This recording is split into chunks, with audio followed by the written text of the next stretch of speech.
Ladies and gentlemen, welcome to Chanel Jasmine, the best novel Chanel for romantic stories. Hai guys, selamat datang di channel Jasmine, channel terbaik untuk menyimak novel-novel romantis. Mohon dukung channel ini dengan subscribe, like dan share video-video yang ada di channel ini. Terima kasih.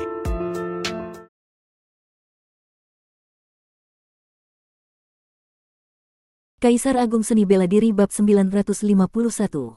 Pada saat yang sama ketika Luo Xiu bertarung dengan pria berbaju abu-abu, Kardislar dan Ji Zhu akhirnya tiba di tempat pertempuran. Kardislar langsung mengeluarkan tongkat dewa petirnya yang terbuat dari besi dewa kekacauan. Dengan teriakan keras, tubuhnya berubah menjadi bentuk aslinya, raksasa petir. Tongkat besarnya terlihat seperti sebuah gunung hitam pekat yang jatuh dengan kekuatan mengerikan, menghantam ke arah pria berbaju abu-abu. Di belakang Ji Zhu, sebuah patung leluhur klan Ji muncul. Dengan teknik rahasia khusus, patung tersebut dibangkitkan menjadi seperti raksasa setinggi ratusan meter, tampak seperti raksasa purba kedua yang terlahir kembali. Bersama-sama, mereka menyerang pria berbaju abu-abu. Raksasa petir, melihat bentuk asli Kardislar, pria berbaju abu-abu itu terkejut. Raksasa kekacauan adalah makhluk langka bahkan di 8 dunia atas. Apalagi, tempat kekacauan semakin sedikit. Hampir tidak ada lagi raksasa yang lahir dari tempat kekacauan. Raksasa memiliki kekuatan luar biasa. Mereka dianggap sebagai kesayangan langit dan bumi. Sejak lahir, mereka memiliki kekuatan yang tiada bandingnya, secara alami menguasai hukum surgawi dan aturan dunia. Namun, pria berbaju abu-abu dengan cepat menyadari bahwa kekuatan Kardislar tidak sekuat yang ia bayangkan.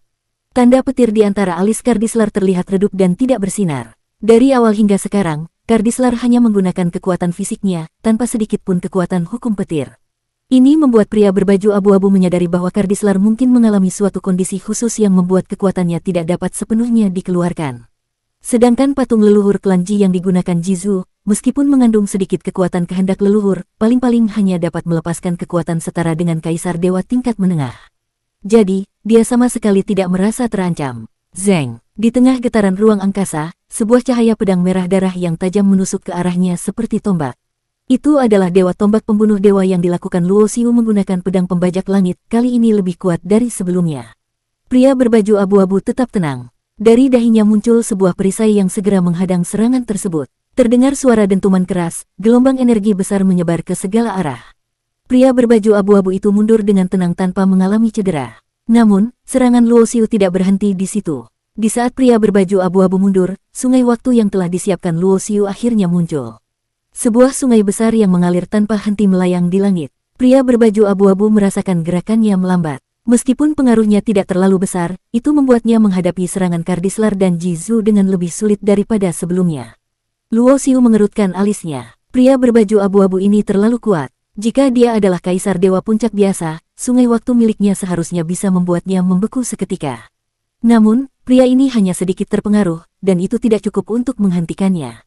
Ini membuat Luo Xiu sadar bahwa pertarungan ini akan jauh lebih sulit dibandingkan saat menghadapi Rong Tao dan Situ Senji secara bersamaan. Segel iblis, Luo Xiu berteriak dengan keras. Saat Kardislar dan Ji Zhu menyerang pria berbaju abu-abu secara bersamaan, dia menemukan celah yang tepat dan tanpa ragu mengeluarkan batu peringatan segel iblis. Ketika segel iblis muncul, kekuatan agung yang tak terukur langsung menyebar ke seluruh area. Batu besar itu tampak seperti gunung yang jatuh dari langit, menghancurkan segala sesuatu yang ada di bawahnya. Aura dari segel iblis langsung mengunci pria berbaju abu-abu, memaksanya untuk berhenti sejenak.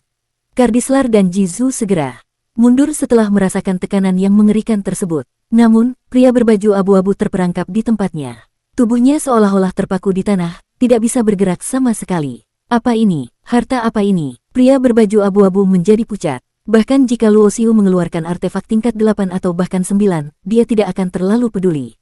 Hal itu karena dengan kekuatan Luo Xiu yang rendah, dia tidak akan dapat mengeluarkan kekuatan penuh dari artefak tersebut. Namun, segel iblis sangat berbeda. Batu besar ini tidak memiliki tingkat yang jelas. Selama seseorang memiliki kekuatan King Tian, siapapun dapat mengendalikannya. Satu-satunya persyaratan adalah memiliki cukup energi untuk terus mengaktifkannya.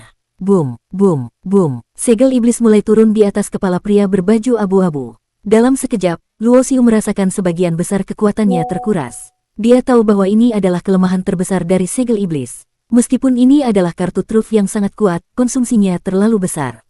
Hancurkan untukku. Pria berbaju abu-abu meraung dengan marah, mengeluarkan beberapa artefak kuat yang berhasil menghalangi kekuatan segel iblis yang menekannya. Namun, Luo Xiu tidak berhenti di situ. Matanya menyipit, dan dia mulai merapalkan sebuah teknik yang bahkan lebih mengerikan. Luo Xiu terkejut dan matanya melebar ketika melihat Jizu membakar api kehidupan di tubuhnya. Api kehidupan adalah inti dari setiap makhluk hidup. Setelah mulai terbakar, itu akan menghabiskan seluruh inti kehidupan, inti jiwa, dan seluruh kekuatan kultivasi seseorang, sampai tak tersisa apapun. Biasanya, bahkan ketika seluruh energi seseorang habis atau fondasi jalur kultivasinya hancur, masih ada kemungkinan untuk bertahan hidup. Namun, dengan membakar api kehidupan, itu berarti pengorbanan mutlak seseorang mengorbankan segalanya, mengakhiri kehidupannya tanpa kemungkinan pemulihan. Tuan Senior Jizu, apa yang kau lakukan? Cepat hentikan! Luo Xiu berteriak dengan cemas, suaranya penuh dengan kepanikan dan keputusasaan. Namun, Jizu menggelengkan kepalanya sambil tersenyum tenang. Luo Xiu, aku sudah membuat keputusan ini. Bagaimanapun juga, aku telah hidup cukup lama. Bahkan jika aku terus hidup, aku hanya akan menjadi beban bagi klan Ji. Dalam dirimu, aku melihat harapan. Kau dapat membawa klan Ji menuju kejayaannya kembali. Hanya dirimu yang mampu membawa kami kembali ke 8 dunia atas dan mengembalikan kebanggaan leluhur kami. Karena itu, aku tidak menyesal. Anggaplah ini sebagai warisan terakhir dari Jizu kepada klan Ji. Sebelum Luo Xiu sempat mengatakan apapun, Jizu menekan kedua tangannya di punggung Luo Xiu. Seketika, kekuatan besar yang penuh dengan energi hidup yang kuat dan murni mengalir masuk ke dalam tubuh Luo Xiu.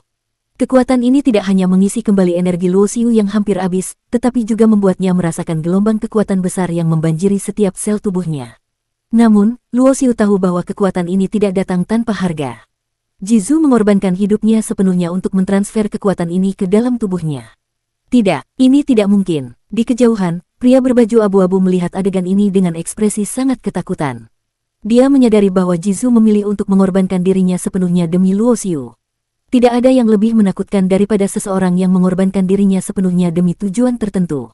Secepatnya, aku harus keluar dari sini. Pria berbaju abu-abu berpikir dengan putus asa, tetapi sebelum dia bisa bertindak, dia merasakan tekanan besar yang lebih mengerikan lagi datang menindihnya. Boom! Batu peringatan segel iblis yang sebelumnya tertahan kini jatuh dengan kekuatan luar biasa, mendorong pria berbaju abu-abu itu lebih dalam. Ke tanah, suara tulang-tulang retak terdengar di tubuh pria berbaju abu-abu, dan dia tidak dapat bergerak sedikitpun. Tidak, aku tidak boleh mati di sini. Aku adalah seorang kaisar Dewa Puncak. Tidak mungkin aku akan mati di tangan bocah seperti ini. Dia mengeluarkan semua artefak dan senjata sihir yang dimilikinya, mengerahkan seluruh kekuatannya untuk melawan tekanan yang mengerikan ini. Namun, semuanya tidak berguna. Luo Xiu dengan tatapan dingin memandang pria berbaju abu-abu yang terperangkap oleh segel iblis.